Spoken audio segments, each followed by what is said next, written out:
And then when did you have the like brilliant inspiration to attach stories to pictures as opposed to just pictures? That was the big evolution that really kind of took Humans of New York into the stratosphere. I was, for the longest time, I was just doing photography, thousands of portraits. And I remember one day I took this picture of this woman, and she was dressed all in green. And it wasn't that great of a photo. It was okay, but I didn't think it was that good of a photo. And so I didn't really want to share it because I just didn't think I viewed myself at that time as a photographer. And that's what I was. That's what I was trying to be, at least.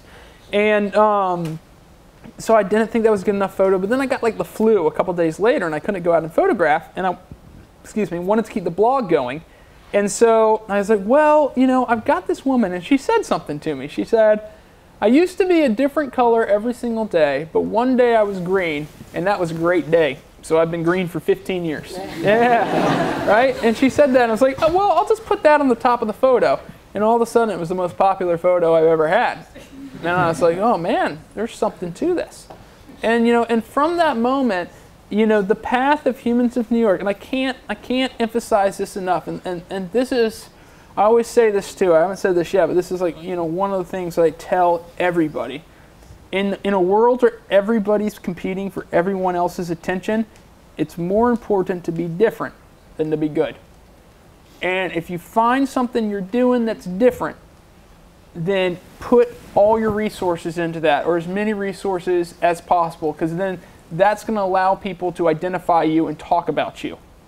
Because suddenly I went from being one of the many guys who's going around taking pictures of people in New York to the guy who was stopping people and finding out about their lives.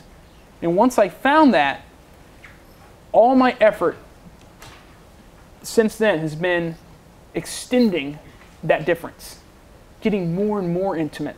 What is it that I do better than anybody else? Not photograph, not be a journalist, not find intimacy with strangers.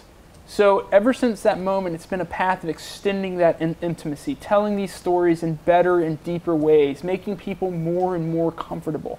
And it's kind of exciting because if that's what Humans of New York is, telling intimate stories of strangers, there's so much room to evolve around that core competency. Different mediums, all kinds of stuff. And so that's what's really exciting to me. Yeah.